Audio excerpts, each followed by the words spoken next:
friends, welcome to Karur Kitchen. இன்னைக்கு நம்ம சேனல்ல சூப்பரான காலிஃப்ளவர் கிரீன் சில்லி எப்படி பண்றதுன்னு பார்க்கலாங்க.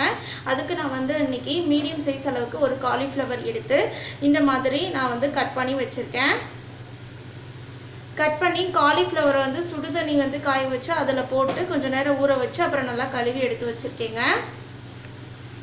இப்போ வந்து இந்த காலிஃப்ளவர் கிரீன் சில்லி பண்ணுறதுக்கு ஒரு பேஸ்ட் ரெடி பண்ணிக்கலாம். அதுக்கு மிக்ஸி ஜாரில் வந்து 3 பச்சை மிளகாய் சேர்த்துருக்கேன். அது கூடயே வந்து புதினா வந்து ஆட் பண்ணிக்கிறேங்க, ஒரு கைப்பிடி அளவு. கொத்தமல்லி ஒரு கைப்பிடிக்கும் கொஞ்சம் அதிகமாக சேர்த்துக்கிறேன்.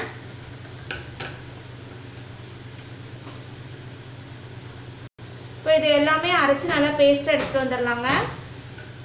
பாருங்கள், இந்த மாதிரி வந்து பேஸ்ட்டாக அரைச்சி எடுத்துகிட்டு வந்துடணும். இப்போ சில்லிக்கு வந்து மிக்சிங் ரெடி பண்ணிக்கலாங்க. அதுக்கு வந்து இந்த மாதிரி ஒரு பாத்திரத்தில் நான் வந்து சுடுதண்ணியில் போட்டு எடுத்து வச்சுருக்கக்கூடிய காலிஃப்ளவர் ஆட் பண்ணிக்கிறேன். இதில் வந்து 50 கிராம் அளவுக்கு கார்ன் மாவு ஆட் பண்ணிக்கிறேங்க. அடுத்தது அதில் அரிசி மாவு ஆட் பண்ணிக்கிறேன். அரிசி மாவு வந்து ஒரு 4 ஸ்பூன் ஆட் பண்ணிக்கிறேங்க. 3 ஸ்பூன் அளவுக்கு மைதா மாவு ஆட் பண்ணிக்கிறேன். இஞ்சி பூண்டு பேஸ்ட் ஆட் பண்ணிக்கிறேங்க. அடுத்ததாக இதில் ½ லெமன் வந்து புழிஞ்சு விட்டுக்கிறேன். தேவையான அளவு உப்பு ஆட் பண்ணிக்கலாம். இப்போ ஃபஸ்ட்டு இது எல்லாமே சேர்த்து நல்லா வந்து நம்ம மிக்ஸ் பண்ணிக்கலாங்க.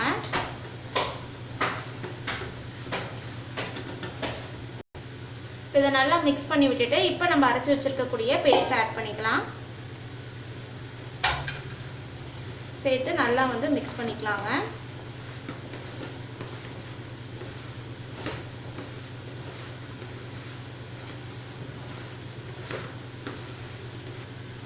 பாருங்கள், இந்த மாதிரி எல்லாமே நல்லா மிக்ஸ் பண்ணி வச்சுருக்கேன். இப்போ இதை வந்து ஒரு 10 நிமிஷம் நல்லா ஊறட்டும், அதுக்கப்புறமா பொரிச்சு எடுத்துக்கலாம். காலிஃப்ளவர் வந்து நம்ம மிக்சிங் ரெடி பண்ணி வச்சு நல்லா 10 நிமிஷத்துக்கு மேலேயே ஆயிடுச்சுங்க. நல்லா ஊறிடுச்சு. இப்போ நல்லா வந்து கையில் பிசைஞ்சு விட்டுக்கலாம்.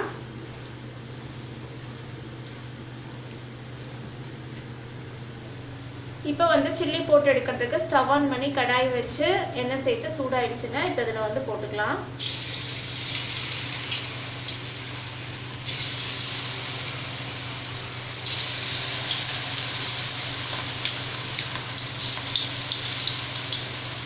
காலிஃப்ளவரில் இந்த மாதிரி சில்லி செஞ்சு பாருங்கள். டேஸ்ட் வந்து ரொம்பவே நல்லாயிருக்கும்.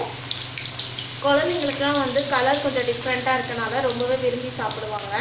அதே மாதிரி இது ரொம்பவே ஹெல்த்துக்கு ரொம்பவே நல்லது. ஏன்னா இதில் சேர்த்துக்கக்கூடிய இஞ்சி பூண்டு கொத்தமல்லி புதினா எல்லாமே வந்து உடம்புக்கு ரொம்பவே நல்லதுங்க. பாருங்கள், இப்போ இது வந்து கொஞ்சம் நல்லா வெந்ததுக்கப்புறமா திருப்பி விட்டுக்கலாம். பாருங்கள், இப்போ வந்து கொஞ்சம் வெந்துருச்சு. அதனால நான் இப்படி கொஞ்சம் திருப்பி விட்டுக்கிறேன். நல்லா வெந்து கிறிஸ்பி ஆனதுக்கப்புறமா நம்ம எடுத்துடலாங்க.